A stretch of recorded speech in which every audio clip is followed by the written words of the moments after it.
흔히 요한복음을 이제 공관복음을 마태, 마가, 누가복음을 세 개를 공관복음, 한자로 같은 관점에서 봤다 이런 뜻이에요.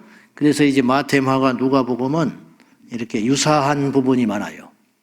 내용의 문제가 아니라 색채가 비슷해요.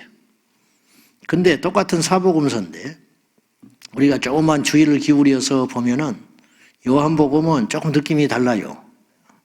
야, 이렇게 책이 깊다. 그런 생각이 조금 들어. 왜 그러냐? 요한복음은 제 개인적인 의견인데 제일 나중에 써진 복음서예요. 아시다시피 새 복음서는 60년대에 기록이 됐어요.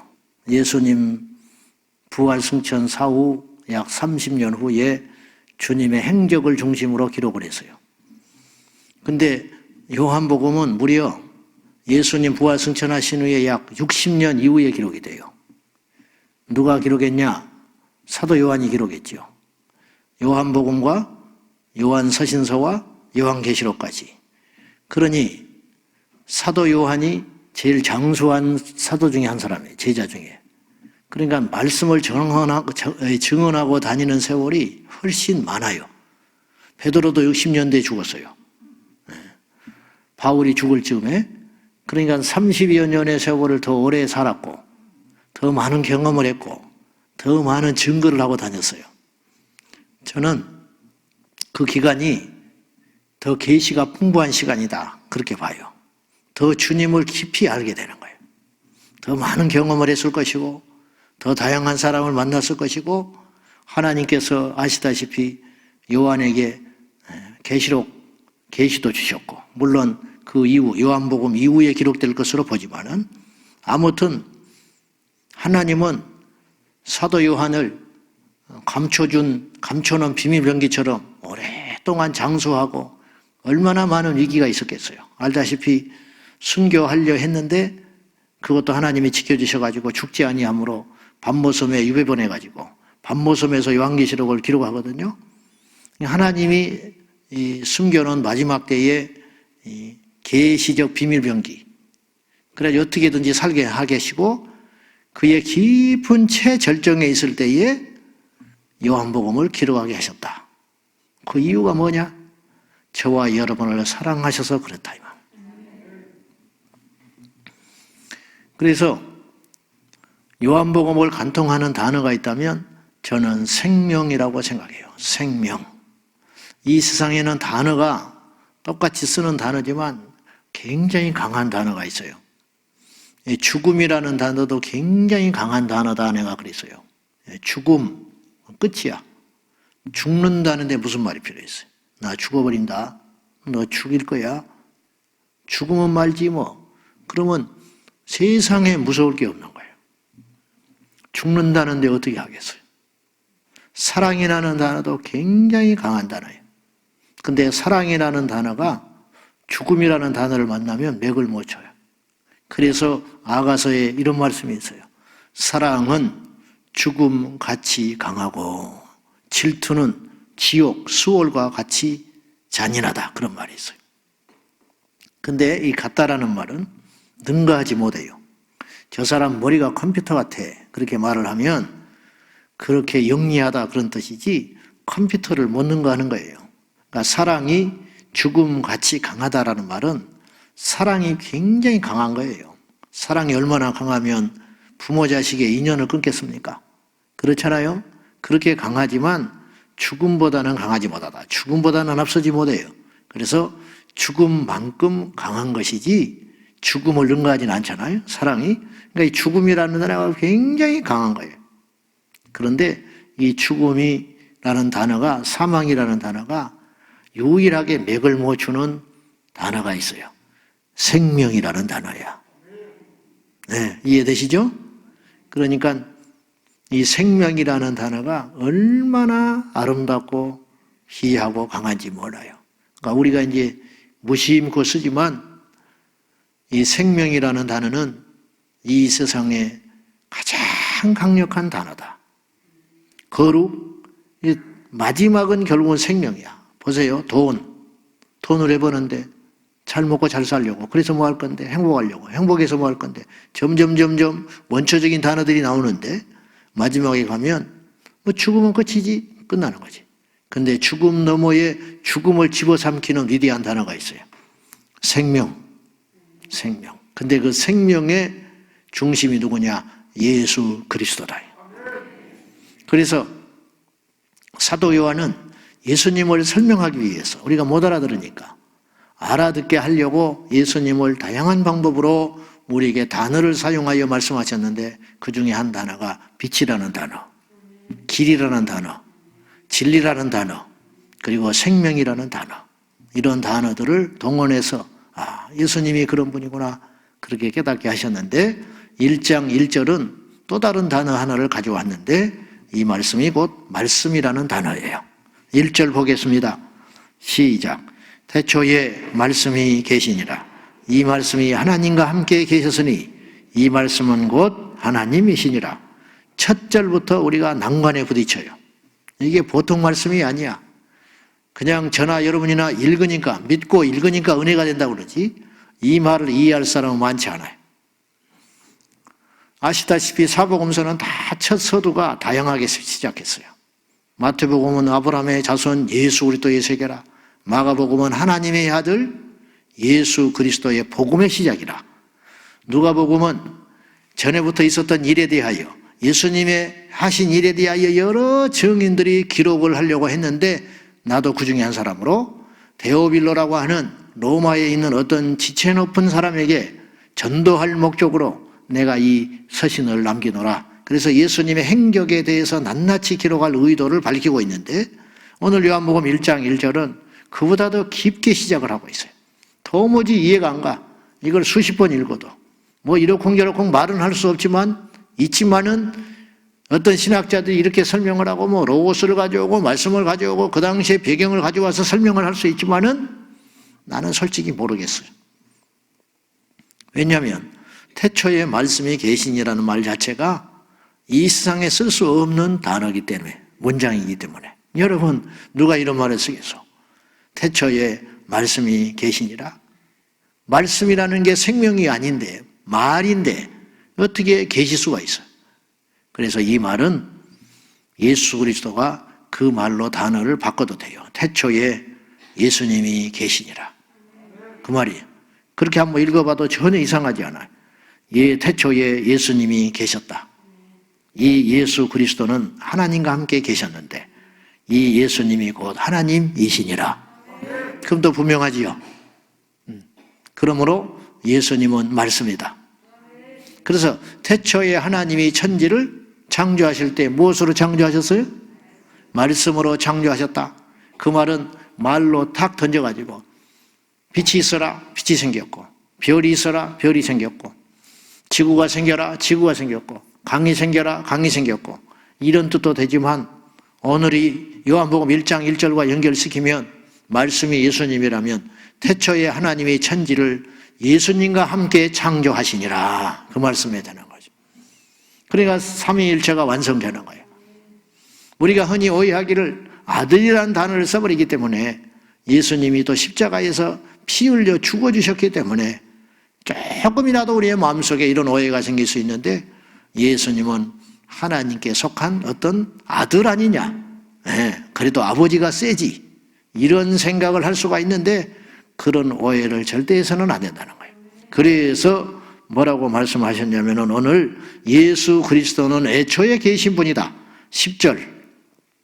자, 시작. 그가 세상에 계셨으며 세상은 그로 말미암아 지은 바 되었으되 세상이 그를 알지 못하였고 그가 애초에 세상에 계셨다. 이게 또 무슨 말이냐. 하나님이 세상을 만드신 다음에 그분께서 자정하신 게 아니고 그분은 애초에 이 천지 창조에 관여하시고 함께 하셨다 이런 뜻이에요. 창세기 1장에 보면 태초에 하나님이 천지를 창조하실 적에 하나님의 영이 수면 위에 운행하시니라 그랬어요. 성령님도 함께 하셨어요. 하나님의 영이신, 옛날에 하나님의 신이라고 그랬는데 이건 이제 번역을 하면서 영으로 바뀌었는데 하나님의 영이 천지를 창조하실 적에 함께 관여하셨다. 예수 그리스도도 관여하셨고 완벽한 삼위일체. 그러면 세상에 애초에 그분이 계셨고 세상은 그 하나님이 아니고 예수 그리스도로 말미암아 지은 바 되었으되 문제는 세상은 그를 알지 못했어요. 우리처럼 똑같아요. 이걸 예수 그리스도의 선지성이라고 그러는데 세례 요한도 역시 그와 같은 말을 똑같이 하고 있어요. 15절 보세요. 15절 시작. 요한이 그에 대하여 증언하여 외쳐 이르되 내가 전에 말하기를 내 뒤에 오시는 이가 나보다 앞선 것은 나보다 먼저 계심이라 한 것이 이 사람을 가리킴이라 하니라. 여기서 등장하는 요한은 사도 요한이 아니죠. 사도 요한이 세례 요한에 대하여 기록을 했어요. 세례 요한의 말을 빌려서 그가 한 입술의 증언을 동원하여 사도 요한이 우리에게 뭘 말하려고 하냐면 세례 요한이 이렇게 외쳐요. 계속 외쳐왔어요. 처음 말한 게 아니에요. 오늘 1장에도 여러 번 그 반복해서 나오는 말이 있는데 내가 태어나기도 전에 내가 있기도 전에 사실은 세례 요한과 예수님은 인척관계로 예수님보다 육신적으로 6개월 먼저 태어났어요. 그런데도 세례 요한은 정확히 자기의 정체성을 알고 있어. 내가 형이 아니라는 거예요. 내가 계속 누차 지금까지 말해왔다. 나는 아무것도 아니고 내 뒤에 진짜 그분이 오시는데 그분이 나보다 앞선 것은 그분이 나보다 먼저 존재했던 것은 내가 이 땅에 오기도 전부터 그분은 애초에 이 세상 가운데 계셨고 그분이 하나님이시다. 이런 증언을 하고 있는 거예요. 이 증언은 예수님의 증언, 스스로 하신 증언에서도 알 수 있어요. 요한복음 8장에 보면은 나중에 우리가 보겠지만은 예수님과 유대인 사이에 논쟁이 일어나요. 그때 예수님이 뭐라고 하시냐면 아브라함이 나기도 전에 나는 이미 있었다. 그렇게 말을 했어요. 그러니까 돌을 들어서 예수님을 쳐버리려고 그래요. 그들에게 있어서 아브라함은 건들 수 없는 존재야. 그들의 아버지와 같은 존재. 근데 예수님이 지금 우리의 동시대에 살고 있는데 이분이 하는 말이 아브라함이 나기 전부터 나는 있었다. 도저히 받아들이기 힘든 거죠. 그러니까 여기서 이제 인간과 예수님과 사이에 이 불협화음이 생기는 거예요. 갈등. 예수님은 진리를 말하지만 진리를 받아들일 준비가 안 돼 있는 거예요. 예수님은 이 땅에 빛으로 오셨는데 그 빛을 받아들일 만한 어둠이 아직 그 빛을 완강하게 거부하고 있는 거예요. 예수님은 생명으로 오셨는데 사망과 죄악 가운데 있는 인간들이 예수님을 거부하고 예수님을 밀어내고 있는 거예요. 이것은 그들만의 이야기가 아니고 오늘 우리의 이야기와 똑같아요. 거짓 가운데 살고 있으니까 진리이신 주님이 오셨는데 진리를 거부하고 있는 거예요. 그래서 진리이신 예수님을 부정하고 있어요. 그래서 사람들은 진화론을 믿지 창조론을 믿지 않아요. 절대로. 이 땅에 보이는 것만 믿지 죽은 후에 천국과 지옥을 받아들이지를 못해요. 예수님께서 그 자신의 죄를 이미 해결하셨고 십자가에 죽으시고 부활하셨는데 그 명백한 진리와 사실을 거짓과 죄악에 물든 인생들은 받아들일 준비가 되어 있지 않는 거예요. 그래서 참빛 그 세상에 와서 각 사람에게 비치는 빛이 있었건만 이 세상은 빛보다 어둠을 더 사랑함으로 그분을 받아들이지 못했다. 그런 말씀이에요. 오늘 요한복음 1장에 중요한 말씀들이 많지만은 시간이 많지 않은 거로 몇 가지만 살펴보고 마무리할 것인데 세례 요한의 입술을 통하여 우리가 알아야 할 진리들이 몇 가지가 있어요. 그건 뭐냐? 예수는 그리스도다, 메시아다 이런 말이죠. 자, 20절에 봐요. 20절 시작. 요한이 드러내어 말하고 숨기지 아니하되 드러내어 하는 말이 나는 그리스도가 아니라 한대. 세례 요한이 엘리야나 그리스도로 오해를 받고 있었어요. 사람들은 그리스도를 기다리고 있었어요. 유대인들은. 이방인들은 관심이 없었지만 유대인들은 자기를 구원할 자를 기다리고 있었어요. 왜 기다리고 있었냐? 구약의 약속이 돼 있었거든요. 구약에 메시아가 올 걸로 구약 성경에 능통한 유대인들은 그 약속을 믿고 기다리고 있었어요. 지금도 그들은 기다리고 있어요. 그 예수님을 누구로 인정하냐? 지금도 그들은 선지자 중에 하나로 인정하지 하나님의 아들 예수 메시아로 인정하지 못해요. 그래서 그들은 우리를 이해를 못해. 왜 예수를 신이라고 부르냐는 거야. 근데 그건 우리 생각이 아니에요. 오늘 세례요한이 분명히 말했잖아요. 예수는 그리스도다. 이걸 모르는 거야, 유대인들이. 이게 불쌍하지. 그때나 지금이나 2000년이 흘렀건만 그들의 생각은 변하지를 않고 있어요. 그래서 그들은 세례요한이 딱 등장했을 때 오해를 했어요. 지금까지 이런 사람이 없었어. 그래서 메시아가 온 거 아니냐. 근데 가서 확인하러 갔더니 바리새인들이 보냈어. 가서 좀 확인 좀 해봐라. 광야에서 뭐 떠들썩한 소리가 들리는데 보통 사람은 아니단다. 분명히 보통 사람은 아니야. 권력을 탐하는 사람도 아니고 돈에 매여 있는 사람도 아니고 뭐 인정에 매여 있는 사람도 아니고 누구를 무서워하지도 않아. 아주 이상한 인물이 하나 나타난 거야. 가서 확인해봐라. 가서 이제 묻는 거예요. 당신이 그리스도냐? 아니다. 나는 그리스도가 아니다. 내 뒤에 그리스도가 오신다. 이렇게 얘기한 거예요. 그러면 너는 누구냐? 나는 엘리야도 아니고 선지자 중에도 아니다. 나는 광야에서 외치는 소리에 불과하다. 이사야 선지자가 말하지 않았느냐? 메시아가 오기 전에 앞장서서 광야에서 외치는 소리가 있을 것이라고 예언을 했는데 나는 그 소리로 만족하노라. 나는 마이크다. 마이크. 근데 이게 당연한 이야기인데 이렇게 말하기가 쉽지가 않아요. 세례요한은 철저히 자기가 누군 줄 알았어요. 믿음은 여기서 출발하는 거예요. 타락이라는 건 다른 데서 타락이 일어나는 게 아니에요. 세례요한이 그리스도가 되려고 할 때 타락하는 거예요. 박태선이가 그래서 넘어졌고 이만희가 그래서 넘어졌고 수많은 이단의 개수들이 그래서 넘어졌고 꼭 이단의 개수를 찾을 게 아니라 저도 여러분도 마찬가지. 말도 안 되는 소리지만은 우리는 절대로 그리스도가 될 수 없어요. 우리 인생의 주인도 하나님의 것이에요. 내 인생의 모든 것의 주인이 예수 그리스도예요. 우리 교회의 주인이 예수 그리스도예요. 우리가 결정하는 것 같으나 우리의 결정은 철저히 그분의 기도와 그분의 지시 속에서 일어나야 하는 일이다 이 말이죠. 예수님만이 그리스도다. 그래서 그는 그걸 말로만 하지 아니하고 그걸 삶으로 실천을 해요. 그건 뭐냐? 바로 그의 제자들 중에 하나가 예수님을 따를 적에 기꺼이 보내줍니다. 그리고 뒤에도 세례 요한을 따르는 제자들이 있었어요. 예수님만 제자가 있었던 게 아니고 세례 요한이 광야에서 엄청난 계시를 선포하기 때문에 사람들이 몰려가서 그의 제자가 됐어요. 모으려고 해서 제자가 된 게 아니야. 따르는 제자들이 있었어. 그런데 그 제자들이 기꺼이 예수님께로 갑니다. 그래서 사람들이 걱정을 해요. 당신의 제자들이 다 예수께로 가나이다. 세례 요한은 관심도 없어. 오늘 요한복음에는 4명의 제자가 선택이 되는데 최초의 제자가 안드레라고 하는 인물이에요. 이 안드레의 출신 성분이 누구냐면 애초에 알고 봤더니 세례 요한의 제자였어요. 그래서 2명의 제자가 예수님을 따랐는데 최초에 세례 요한의 제자로 있다가 그 중에 한 사람이 안드레라고 성경에 이야기하고 있어요. 그리고 그 안드레의 형제가 시몬 베드로였어요.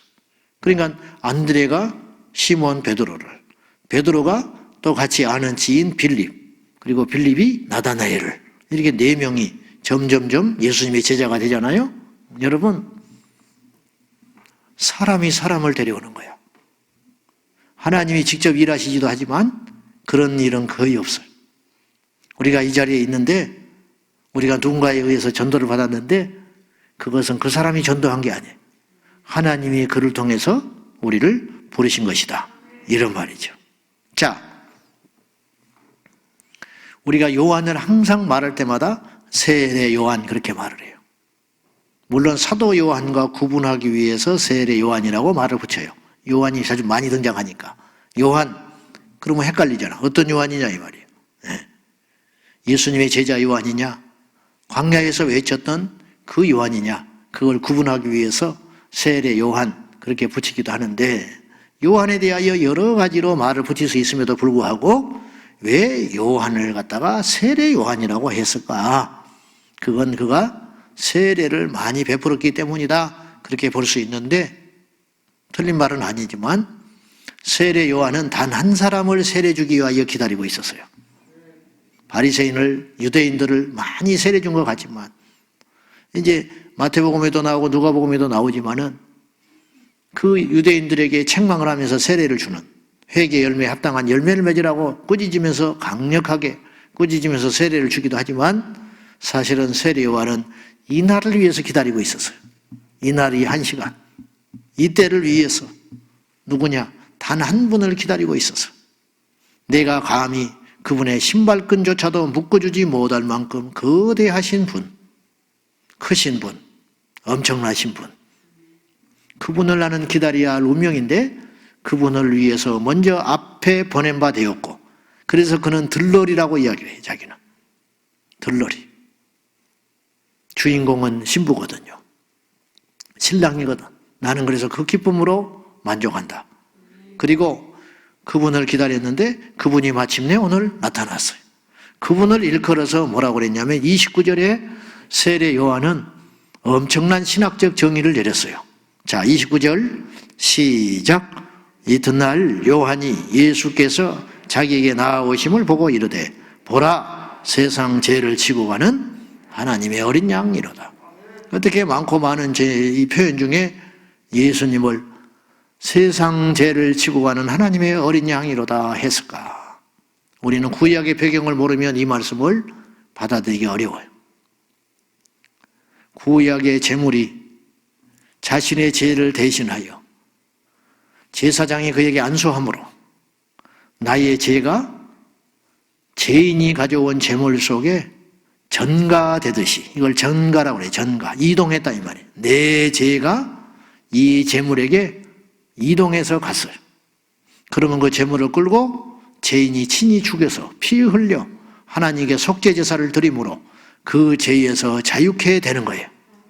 이제 이 말씀은 제가 히브리서에서도 여러 번 이야기를 했어요.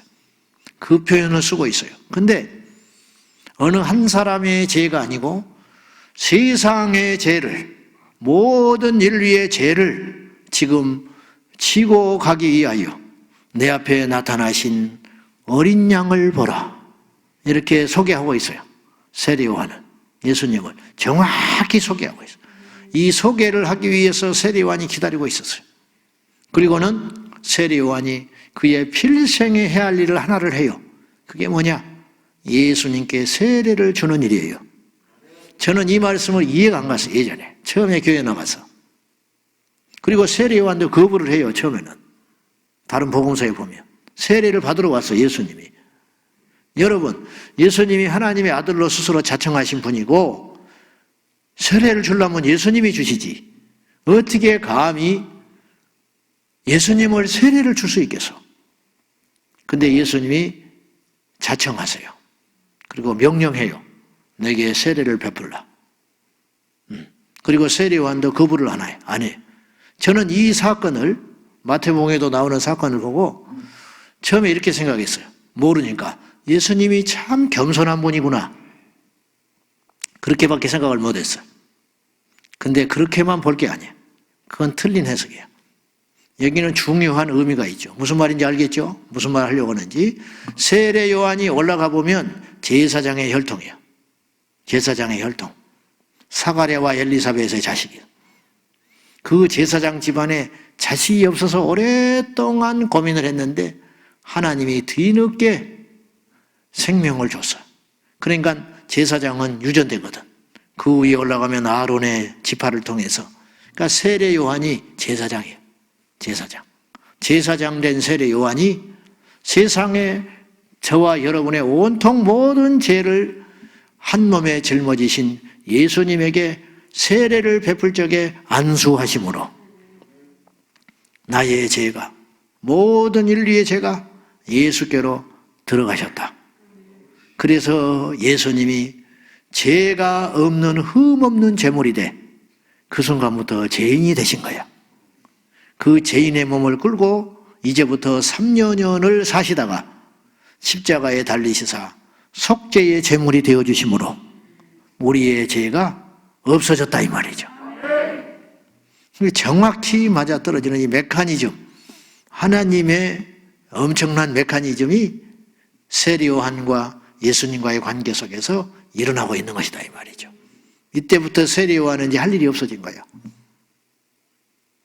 그리고 그는 죽어요. 그러나 기꺼이 그의 죽음을 받아들여. 그는 살려고 하지 않고 반항하지도 않고 타협하지도 않아. 왜 그랬느냐? 이제 그는 예수님에게 거침돌이 될 뿐이야. 그래서 그를 없애지만은 예수님은 세례 요한을 평하기를 사람이 난 자 중에 가장 큰 자다. 그렇게 평가를 했어요. 여러분, 너무 잘 아는 이야기지만 우리는 그분을 드러내는 존재야. 아무것도 아니야.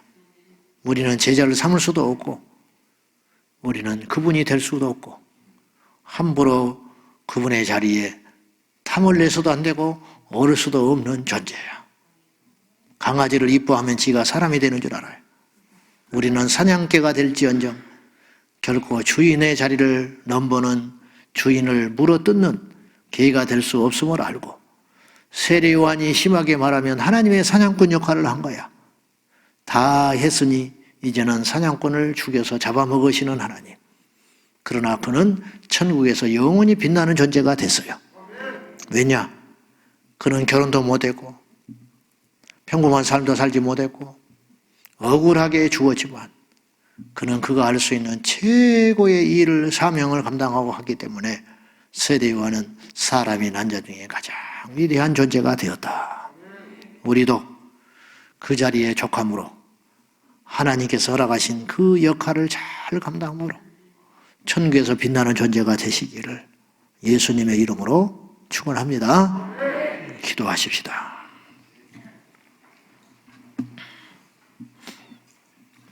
오늘도 세례 요한과 예수님의 관계 속에서 우리가 해야 할 일이 무엇인지를 깨닫게 됩니다. 예수님, 우리는 예수님을 드러내는 존재 되게 하여 주시고 행여라도 우리의 행동과 우리의 말과 우리의 모든 꿈들이 주님의 길을 가로막지 않게 하여 주옵소서. 간절히 비옵나니 우리 교회의 주인이 예수님입니다. 제 목회 사역의 주인이 예수님이십니다. 내가 안고 일어서고 숨을 쉬고 말을 하는 모든 것들도 주님의 허락하에 주님의 영광을 위해서 존재하나이다.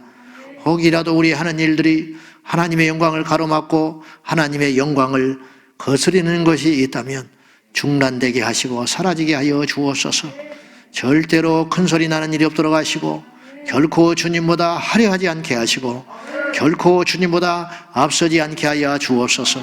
우리 다 같이 이 말씀 붙들고 죄인된 우리를 위하여 땅에 오시사 십자가에서 갈기갈기 찢어 죽으시사 우리의 죄를 속량하신 그분을 찬양하며 다시 한번 간절히 기도하도록 하겠습니다. 살아 역사하시는 아버지 하나님, 오늘도 세상 죄를 지고 가는 어린 양으로 이 땅에 오시사 말씀으로 이 땅에 오시사 우리에게 말씀하여 주심으로 구원을 받게 하시고 말씀하여 주심으로 죄를 깨닫게 하시고 말씀하여 주심으로 하나님의 뜻을 알게 하신 예수여, 세례 요한의 역할처럼 내 뒤에 오시는 그분 한 분을 기다리게 하여 자기의 전생애를 걸고 자기의 모든 걸 걸고 광야에서 그 외롭고 긴 연단의 시간을 거쳐서 기도하며 계시를 가지며 하나님을 알기에 힘썼던 세례 요한이 마침내 예수님을 소개하고 그의 사명을 다한 후에 쓸쓸히 대장한 것처럼 우리의 생애도 그리하기를 원합니다. 오직 우리 예수님만 드러내길 원하고 오직 우리 예수님만 나타내기를 원하고 우리 예수님만 증언하는 자가 되게 하여 주시옵소서. 먹고 마시고 행하고 걸어가고 살아가는 이 모든 행위들이 하나님의 영광을 위한 것이게 하소서. 오직 예수님만 빛이 되십니다. 예수님만 말씀이 되십니다. 예수님만 우리의 힘이 되십니다. 예수님만 우리 주인이 되십니다. 주 예수여, 우리의 뜻대로 살지 말게 하시고 아버지의 뜻을 행하고 아버지의 뜻을 나타내며 아버지의 뜻을 준행하는 믿음의 종들로 살아가게 하여 주옵소서. 우리가 살아도 예수를 위하여 살고 죽어도 예수를 살아야 죽되 그러므로 우리가 사나 죽으나 모든 것이 하나님의 영광을 위해 살아가는 저희 모두가 되게 하여 주시옵소서. 주여 감사합니다. 하나님 아버지, 말씀으로 이 땅에 오시사 예수님과 함께 이 세상을 창조하시고 우리에게 모든 것을 선물로 주셨건만 어둠을, 죄를, 세상을 더 사랑했던 우리들은 예수님을 인정하지 않고 받아들이지 않고 살다가 오늘 이 새벽에 주님께서 택정하신 이 땅에 속한 자가 아니라 하늘에 속한 자들이 모여서 하나님을 알고 예배하니 이보다 더 큰 은혜와 복이 없습니다. 주여, 이 큰 사랑과 은혜를 받았으니 우리 평생에 예수님을 드러내는 자로 살게 하여 주옵소서. 우리는 빛이 될 수 없으며 우리는 절대 그리스도가 될 수 없으며 그리스도 예수를 드러내는 광야에 외치는 소리로 만족하게 하여 주소서. 복을 받았더니 그 복이 커져서 주님 앞에 더 큰 것을 의지할 때가 있습니다. 주여, 이 모든 것을 우리에게 하나님께 살아가신 주님만을 높이고 주님만을 증거하고 주님만을 나타내고 주님만을 사랑하는 요한의 삶으로 살게 하여 주시옵소서. 주 예수여, 오늘도 우리의 모든 말과 은행을 통하여 우리 주님만 영광을 받아주셔서 우리 주님만 높임받게 하여 주시고 우리 평생에 예수님만 드러내게 하여 주시옵소서. 예수님의 이름으로 간절히 기도하옵나이다. 아멘. 주여, 주여, 주여.